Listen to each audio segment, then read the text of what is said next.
place, a new home for a while. Let me feel alive. Welcome back. John Allen in the Philippines, where the road leads. And where does your road lead? Some of you need to start over. Let's just face it. Many of us get there often because something difficult happened. Well, that happened to my dad when he was 15, and it literally changed everything for me all those years later. Listen on to hear my story and maybe to hear some other stories. Hello folks, John Allen wondered where the road leads. Great to have you back. John Allen in the Philippines, where the road leads. This is John Allen in the Philippines with Where the Road Leads. Welcome back. John Allen in the Philippines, where the road leads. Hello again, this is John in the Philippines with Where the Road Leads. And where does your road lead? Back, John in the Philippines, where the road leads. And where does your road lead? This is John Allen. I love the Philippines. It changed my life. Welcome, this is John Allen in the Philippines, where the road leads. And where does your road lead? Well, in a little introduction, I talked about starting over. And if you've gotten this far, if you've watched me a few times, you might be in that mindset of starting over. I wanted to tell you a story, real story from my life, and then get into, I don't know, I'd like to think about you and where you are. But when my dad was 15, which was 1930, his dad, my grandpa, I'm named after him. I'm John Allen. He was John Adair, A-D-A-I-R. I don't know, but I don't think my mom liked Adair. It's kind of the Irish. Anyway, I'm John Allen, John A, so it's all good. But Grandpa had some wealth. He had a lot of small oil wells. He was in western Pennsylvania. From 1920 to 28, he was on the House of Representatives in the state of Pennsylvania. That was very much a part-time job then. I think he went, what's the capital of Pennsylvania? Harrisburg, I think. But he came back and he was a deacon at his church. He was doing well, but then many of you, of course, if you're older, know about the Great Depression. Now, of course, most of us don't remember it directly because that was roughly from 1929. It impacted close to 1940 and there, so it changed everything. A lot of people went broke, including my grandpa, John Adair. So I don't remember the why or where, but in that next year, they moved the family. My dad was 15. I think there were 6 or 7 of his family, and they moved to a little town in eastern Ohio. It was maybe 120 kilometers, 60, 70 miles away, and a little town called Greenford. So what happened there that changed me was my dad met my mom and they dated and they got married and they had 5 kids and I was the 4th out of 5. So let's just say that my life wasn't changed. I wouldn't be here today if it were not for the tragedy. And many people took their lives. I mean, it was a tragedy, the Great Depression, around the world, I guess. But because of that tragedy that they lived through, my dad met my mom, and they had 5 kids, and our family started. So that's my story, and I'm sticking to it, true story. I know that you were listening today, and I listened to these YouTube videos for a long time. The funny thing was, when I told you I first went to the Philippines by myself in January of 2014, I had not listened to one YouTube video. I didn't even know they existed. I just heard a little bit. I think I used to get a magazine called Living Abroad or something like that. I don't remember what it was, but we love motorbikes here. Come on through.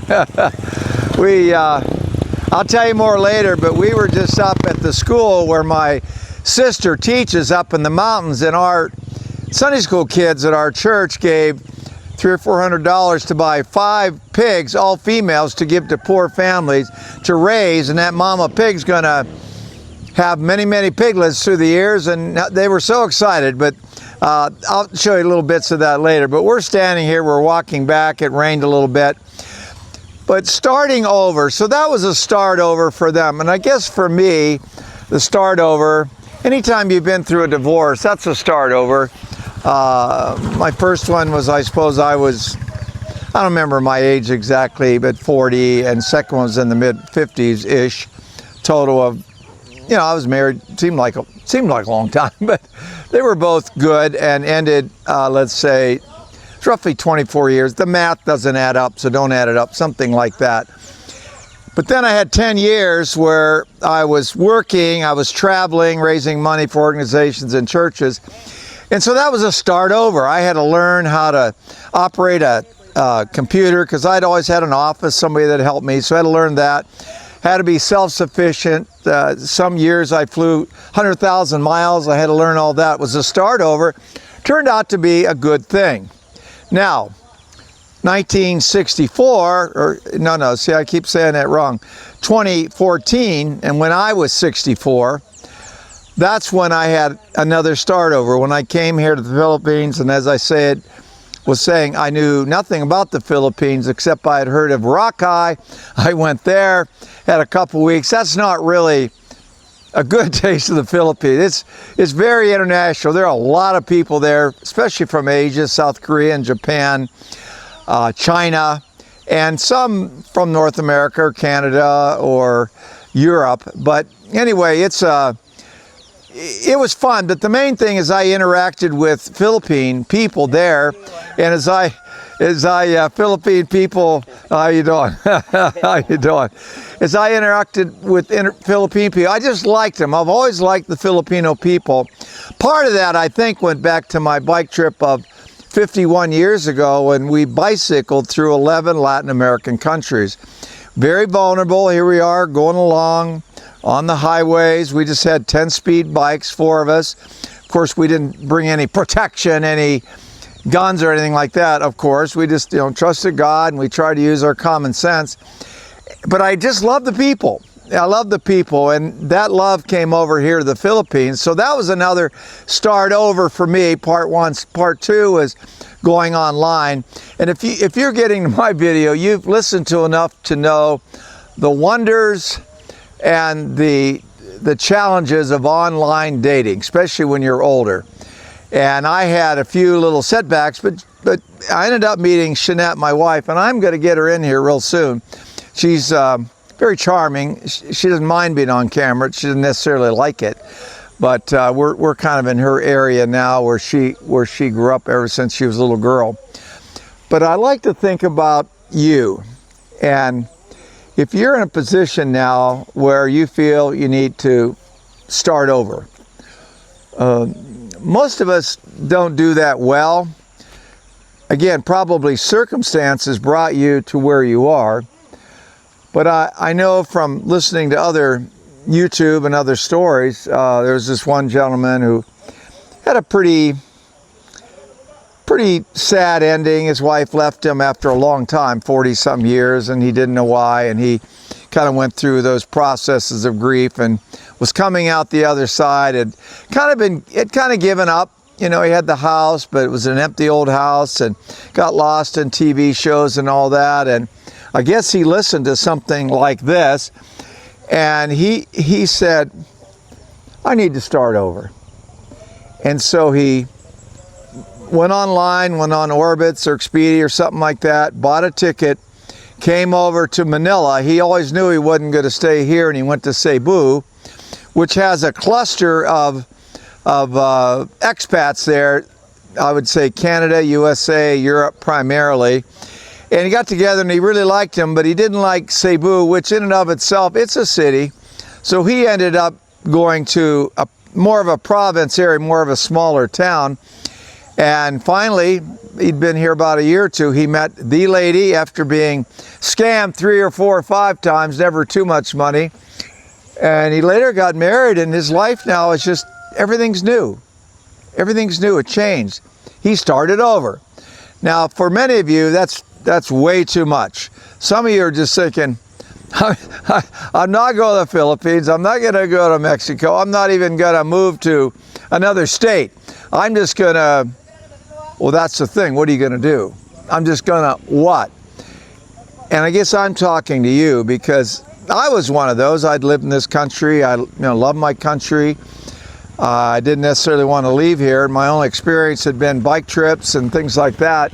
through the years, spending some time in Taiwan teaching English and, you know, a few other things, Europe a couple times, but not a lot. And so this was new, and I was still interested in maybe love. I was right at the edge. I thought if I made it to 66, a lot of guys say I'm done with that part, but I'd like to go for the budget so I could, as they say, live like a king on Social Security income. And by the way, you can definitely do that. You can definitely do that. If you have any budget control at all, you can do that. There's no doubt. Now, I'm not here to give all the specifics, but I've generally said between $1,200 and $2,200. $2,200 in most places, you could have a really good life over here. Now, you of course bring expenses with you, and you might carry some Medicare insurance from back in the USA or wherever you're from, and you have to kind of work all that out. But is it time for you to start over? I started over at 64. I'm now a young and vibrant, most days, 76, and I'm happy. I'm happy. We just give these little piglets to some poor family up there, and pretty soon we'll be heading back to the USA, and then we come back. And again, that's always an option, the back and forth. Most folks that live here say that's too tough. But I really don't want to get into the details, just to say to you, sometimes it's best to start over. Well, that's about enough. This is John Allen, John of the Philippines, with Where the Road Leads. And where does your road lead? God bless.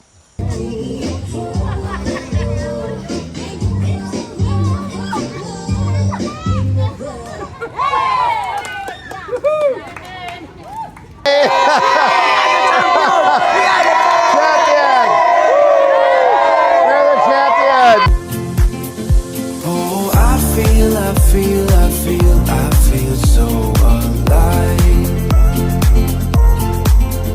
as I reach out, reach out, reach out, reach out to the sky. I found my way, I found my way. I was in the dark against it all, but made it through the day, 'cause I found my way.